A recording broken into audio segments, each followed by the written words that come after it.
Hi everyone,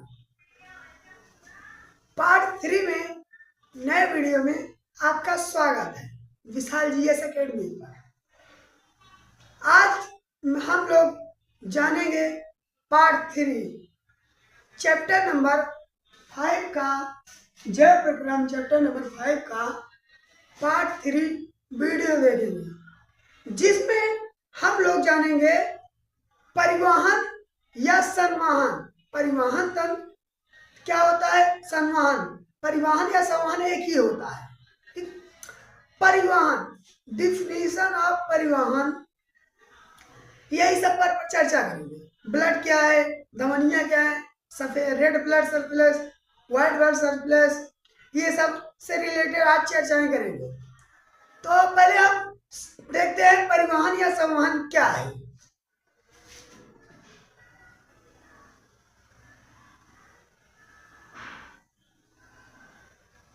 परिवहन या संवहन, दोनों को अर्थ एक ही होता है, बस इंग्लिश इसका अलग अलग है। परिवहन का दूसरा हो जाएगा, संवहन का दूसरा हो जाएगा। ठीक, परिवहन ट्रांसपोर्ट, संवहन सर्कुलेटरी, बात एक ही है, सर्कुलेटरी सिस्टम। बस परिवहन है क्या, ये भी जानना जरूरी है ना। परिवहन क्या है? परिवहन वह है, लिख देते हैं, बता दें, लिख दें, पहले लिख ही देना है। परिवहन वह है, परिवहन वह है जो मनुष्य के नहीं रहेगा, भोजन, ऑक्सीजन,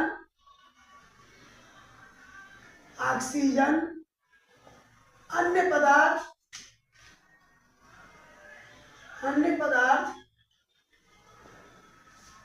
ऑक्सीजन, अन्य पदार्थ व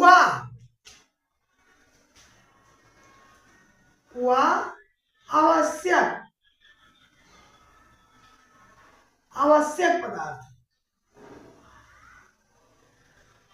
पदार्थ को पहुंचाने की क्रिया है। अगर हमारे बॉडी में किसी चीज की जरूरत है, परिवहन या संवहन के द्वारा ही तो जरूरत पड़ेगी। ठीक है, परिवहन पदार्थ को पहुंचाने की क्रिया है, यानी हमारा भोजन मनुष्य में, यानी मनुष्य के अंदर, ठीक है, पहुंचाने की क्रिया या कार्य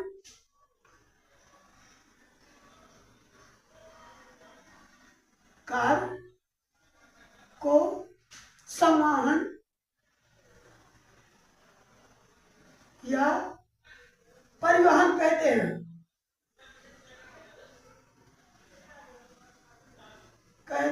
ठीक, ये हो गया हमारा। कितने प्रकार होते हैं, टाइप्स ऑफ सर्कुलेटरी सिस्टम, या इसी को समझते हैं सर्कुलेटरी सिस्टम, नहीं पर संचरण का। Types of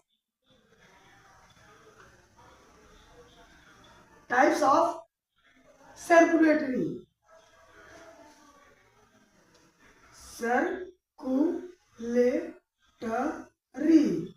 system. ठीक है, अब टाइप्स ऑफ सर्कुलेटरी सिस्टम को जानेंगे। परिवहन तंत्र, यानी परिवहन कितने प्रकार के होते हैं, अब इसमें भी देखते हैं। परिवहन तंत्र में, यानी परिवहन तंत्र देखा जाए तो लिख देते हैं। परिवहन तंत्र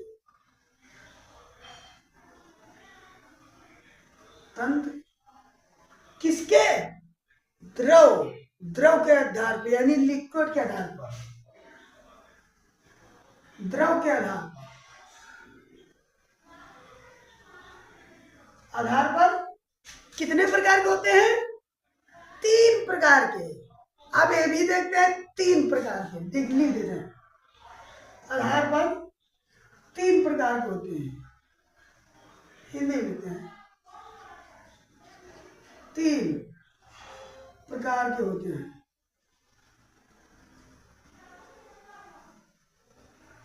3 प्रकार के होते हैं। अब कौन कौन से होते हैं ये भी देख लेते हैं। पहला हमारा क्या होगा? पहला हमारा होगा जल परिवहन तंत्र। और दूसरा कौन सा होगा हमारा? रुधिर परिवहन तंत्र। और तीसरा हमारा क्या होगा? लसिका परिवहन तंत्र। पहले हम क्या देखते हैं? जल परिवहन तंत्र। पहले मैं तीनों लिख देता हूं, उसके बाद देखता हूं। जल परिवहन तंत्र, इसको इंग्लिश में क्या कहेंगे बच्चों? Water circulatory system. Water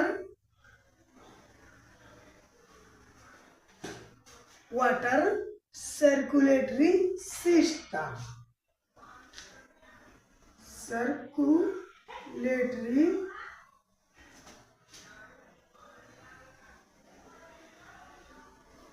circulatory system.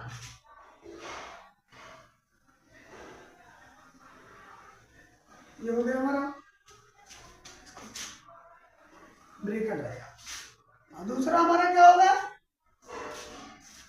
रुधिर परिवहन तंत्र, यानी ब्लड सर्कुलेटरी सिस्टम। रुधिर परिवहन तंत्र। तीसरा क्या बताएगा? लसिका परिवहन तंत्र। लसिका परिवहन तंत्र। रुधिर का हो जाएगा ब्लड, ठीक, ये कामा रहेगा। अब इसका होगा लसिका परिवहन तंत्र लिम्फ, इंग्लिश इसका होगा लिम्फ, ठीक। ये हो चुका है। अब हम इसमें पहला क्या देखेंगे? जल परिवहन तंत्र। जल परिवहन तंत्र ज्यादा बड़ा नहीं है, लेकिन रुधिर परिवहन तंत्र बड़ा है। तो पहले हम जल परिवहन तंत्र देखेंगे, बहुत छोटा सा है, यानी 2 शब्दों में एग्जाम्पल के तौर पर बस देख लेते एग्जाम्पल क्या है और कैसा है, बस। पहला हमारा इसको एक जल परिवहन तंत्र, स्पंज सिलेट्रेटा या हाइड्रा और सितारा मछली, ये हमारे एग्जाम्पल्स है। इनके यानी जो सितारा मछली या स्पंज या सिलेट्रेटा हाइड्रा में जल शरीर के अंदर आवश्यक पदार्थों का परिवहन करता है, ठीक है। देखते हैं स्पंज सिलेट्रेटा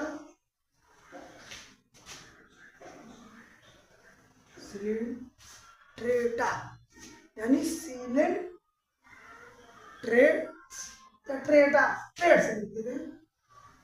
ट्रेड्स, बहुत से लोग नहीं समझ पाते हैं। हाइड्रा, ठीक, हाइड्रा हो गया वह सितारा मछली। सितारा मछली में उसके बाद क्या बताया? जल शरीर के अंदर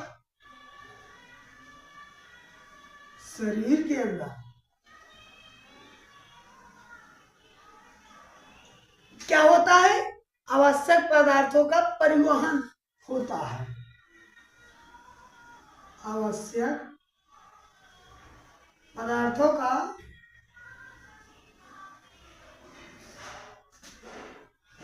का परिवहन करता है। क्या होता है? परिवहन करता है। ये हमारा हो गया। जल वाला। अब हम क्या देखेंगे? दूसरा रुधिर परिवहन तंत्र यानी ब्लड सर्कुलेटरी सिस्टम देख लेते हैं। दूसरा रुधिर परिवहन तंत्र।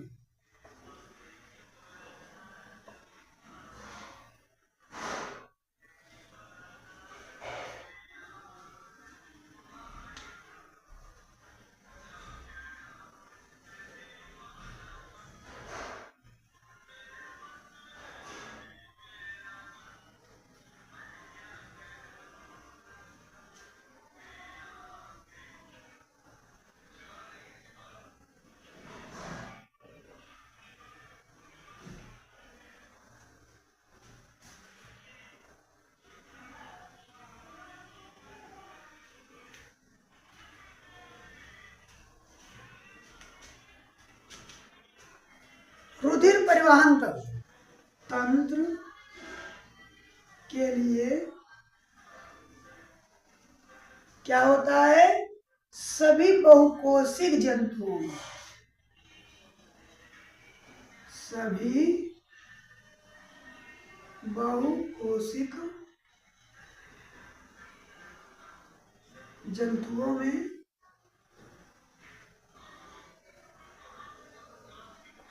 क्या होता है? क्या होता है? विशेष प्रकार की संवहन वही होती है रुधिर में, रुधिर परिवहन तंत्र में, जिसे रुधिर परिवहन तंत्र कहेंगे। लेकिन इन क्रियाओं को एक और नाम देंगे, परिसंचरण तंत्र। ठीक है, जिसे परिसंचरण तंत्र, परिसंचरण तंत्र बनाती है। यानी ये तो कहेंगे रुधिर परिवहन तंत्र को कहते हैं, लेकिन इन क्रियाओं में ये बनाती है, परिसंचरण तंत्र बनाती है।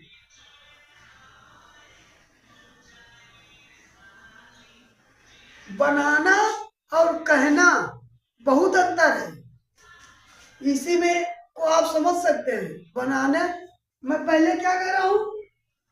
रुधिर परिवहन तंत्र क्या होता है, लेकिन जब उसको आगे डिटेल्स कर रहे हो, यानी डिफाइन कर रहा हूं, डिफिनेशन कर बता दे रहा हूं, तो उसके आगे ये बन रही है क्या? परिसंचरण तंत्र। अब परिसंचरण तंत्र में कई सारे, यानी हम पहले देखेंगे मनुष्य में परिसंचरण तंत्र में रुधिर परिवहन है ना, रुधिर परिवहन तथा लिम्फ आते हैं।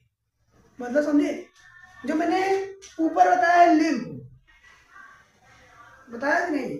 हाँ, तीसरे वाले में लसिका बताया ना, वही है लिम्फ, लसिका। अब परिसंचरण तंत्र में रुधिर परिवहन तंत्र और लिम्फ यानी लसिका दोनों आते हैं। देख लेते हैं। मनुष्य में परिसंचरण तंत्र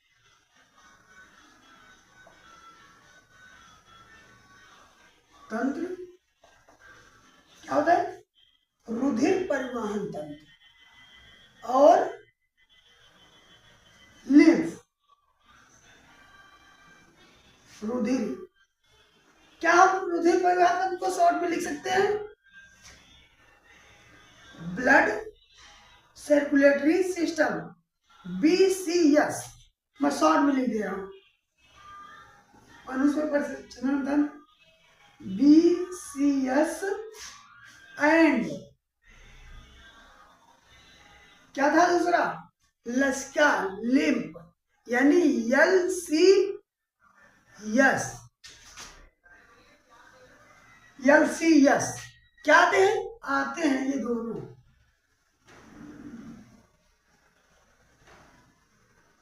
आते हैं, ठीक है। ब्लड सर्कुलेटरी सिस्टम और लिम्फ सर्कुलेटरी सिस्टम, लसिका, ठीक है। ये तो हो गए हमारे क्या, रुधिर परिवहन तंत्र। अब रुधिर परिवहन तंत्र में और हम पढ़ेंगे क्या, परिसंचरण तंत्र।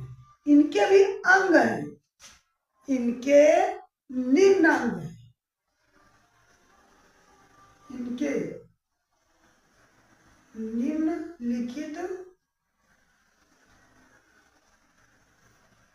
अंग हैं।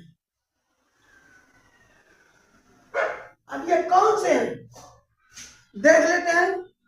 पहला हमारा क्या आएगा, इनमें अंग जो है कौन सा आएगा, पहला आएगा ब्लड। ब्लड देख लेते हैं, नंबर, पहला नंबर, दूसरा नंबर। अब इसमें हम क्या पढ़ेंगे, 1 आई यानी आई को पढ़ेंगे। एक दो तो मैंने लिख रहा, लेकिन इसके अंदर पढ़ा तो आई लिखूंगा, यानी फर्स्ट रुधिर। अब अगर हमें रुधिर के अंदर पढ़ना होगा तो क्या लिखेंगे, ए लिखेंगे, एक या आई नहीं लिखेंगे, ए लिखेंगे, पॉइंट नंबर ए। अभी मैं रुधिर लिख रहा हूं। अब सेकंड पॉइंट क्या होगा हमारा, हृदय। Third point सिराएं।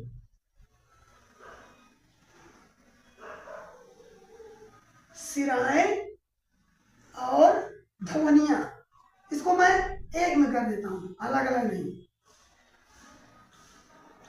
धमनियां, इसको पढ़ने में आसान होगा, अगर हम एक में लिखेंगे तो यह पढ़ने में आसान होगा। अगर हम अलग अलग पॉइंट बना देंगे तो समझ में थोड़ा बहुत कम रहे, डाउट बना रहेगा, तो इसलिए मैं इसको एक में कर दे रहा हूं, ठीक है। अब इसमें क्या पढ़ेंगे, रुधिर को। रुधिर क्या होता है, रुधिर का मैं फुल डेफिनेशन नहीं लिखूंगा, मैं केवल बताऊंगा क्या होता है, लेकिन उसके अंदर जो डिफिनीशन है, यानी रुधिर के अंदर भी डिफिनीशन है, रुधिर के अंदर डिफिनीशन। पहले मैं रुधिर के डिफिनीशन को समझ लेता हूं। रुधिर आप लोग जानते होंगे, रुधिर यानी ब्लड, ब्लड यानी खून, जो हमारा लाल, अभी चीर दीजिए ब्लड भर बहने लगेगा, गिरने लगे, जो लाल कलर का बहता है ना ब्लड, वही है हमारा रुधिर, ब्लड। रुधिर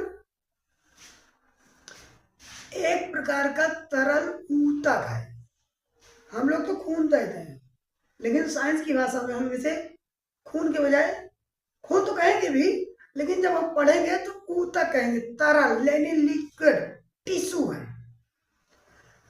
लिक्विड टिश्यू है। इसके माध्यम से, यानी इस रुधिर, इस तंत्र के माध्यम से प्लाज्मा तथा उसमें पाई जाने वाली कोशिकाओं को रुधिर कणिकाएं कहती हैं। लेकिन इसके अंदर जो पाई जाएंगी, इसके अंदर का रुधिर, इसके अंदर पाई जाने वाली कोशिकाओं को रुधिर कणिकाएं कहते हैं। इसमें मैंने फिर इसके पहले भी पॉइंट बताया है, यह एक तरल ऊतक है, लिख दूं नहीं आप लोग भूल जाएंगे। यह एक तरल ऊतक है, ठीक, यह एक तरल ऊतक है, लेकिन इसको पहले लिखिएगा, अगर आप कॉपी नोट करें, पहले यह एक तरल ऊतक है, या रुधिर एक तरल ऊतक है, तब हम लिखेंगे इसके अंदर पाई जाने वाली कोशिकाओं को रुधिर कणिकाएं कहते हैं। रुधिर कणिकाएं के अंदर, यानी रुधिर, इसके निम्न, यानी इसमें क्या क्या होता है ये भी देखते हैं। रुधिर में क्या क्या होगा, आप लोग बता सकते हैं रुधिर में क्या क्या होगा? रुधिर के अंदर क्या होगा? प्लाज्मा होगा, रुधिर कणिकाएं होंगी,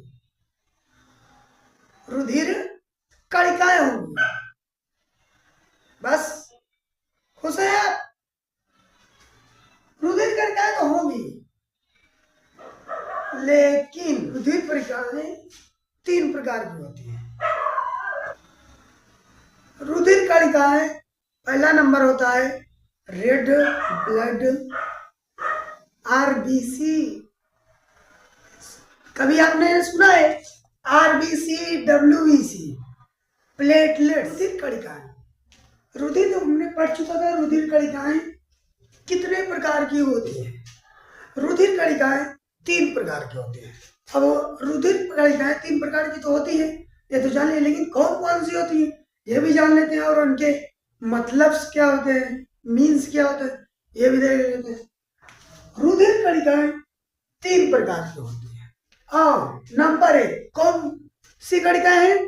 रेड ब्लड सर्कुलेशन, यानी लाल रुधिर कणिकाएं। ये लाल रुधिर कणिकाएं क्या होती है? इनके कोशिका द्रव में ऑक्सीजन संवहन के लिए हीमोग्लोबिन नामक यौगिक होता है, पाया जाता है। क्या कहेंगे? होता है। ठीक। और यह कार्य क्या होता है?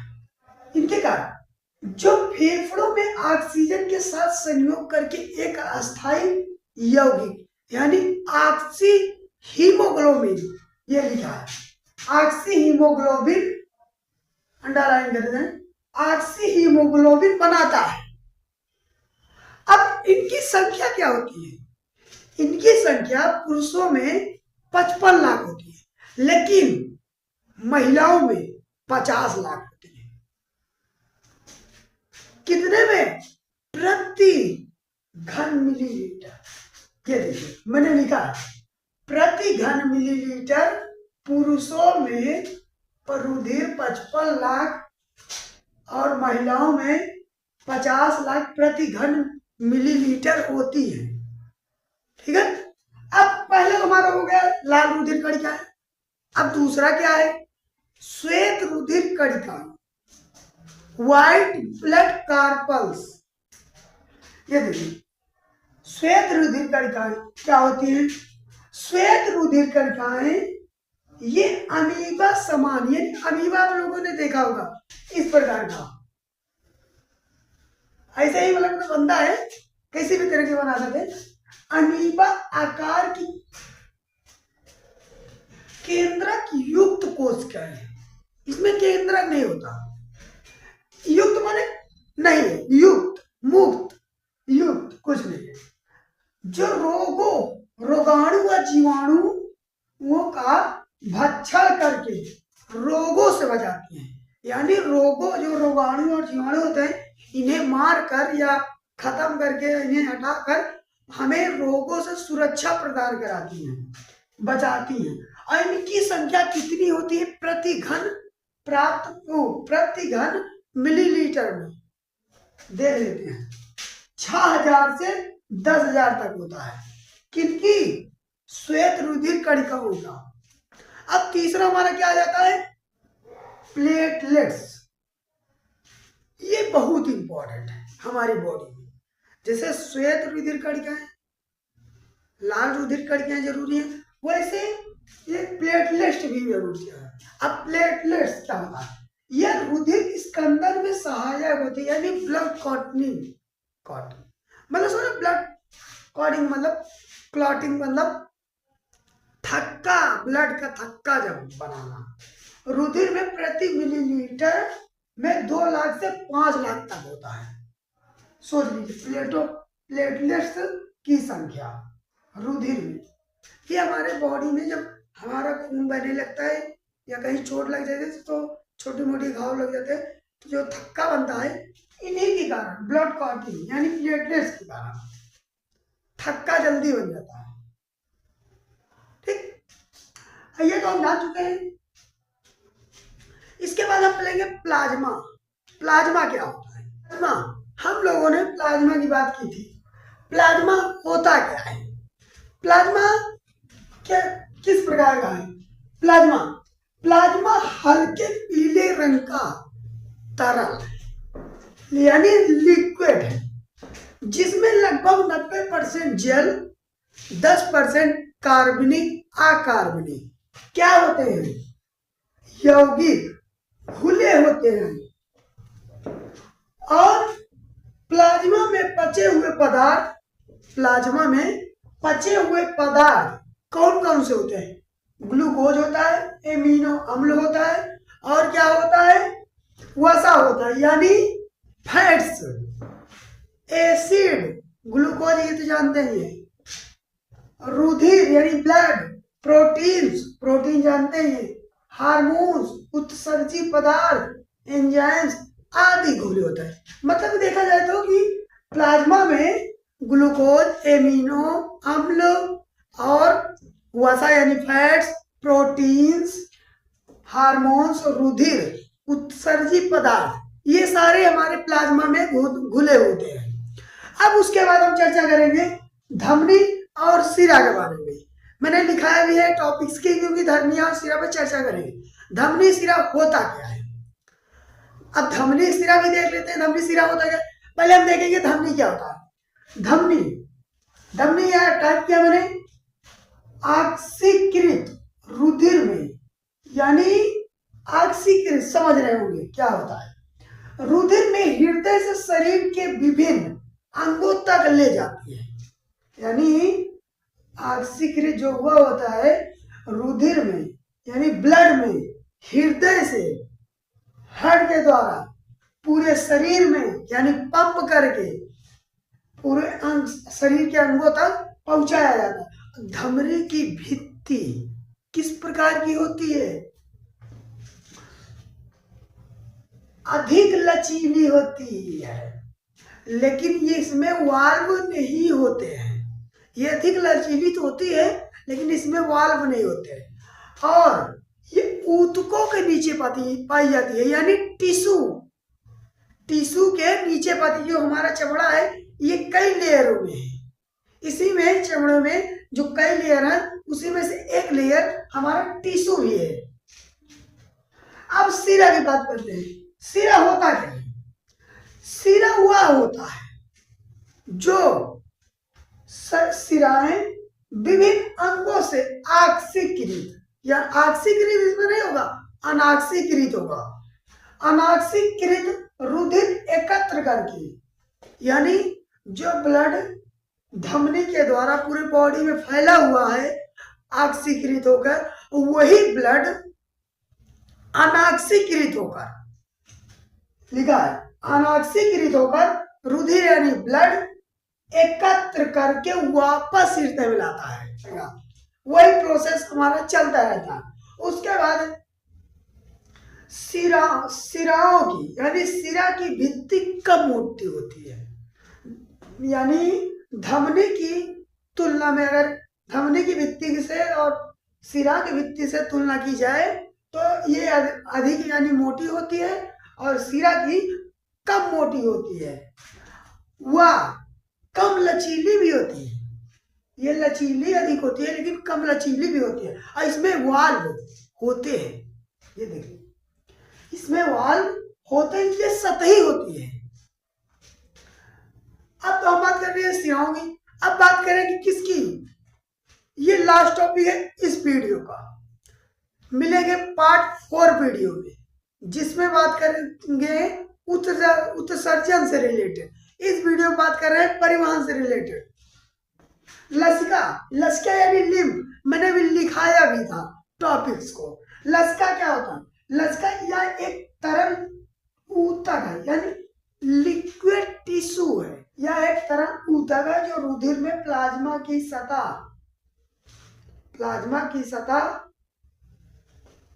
होती है, लेकिन प्लाज्मा की सतह ही है, लेकिन इसमें अल्प मात्रा में प्रोटीन होता है, अल्प मात्रा।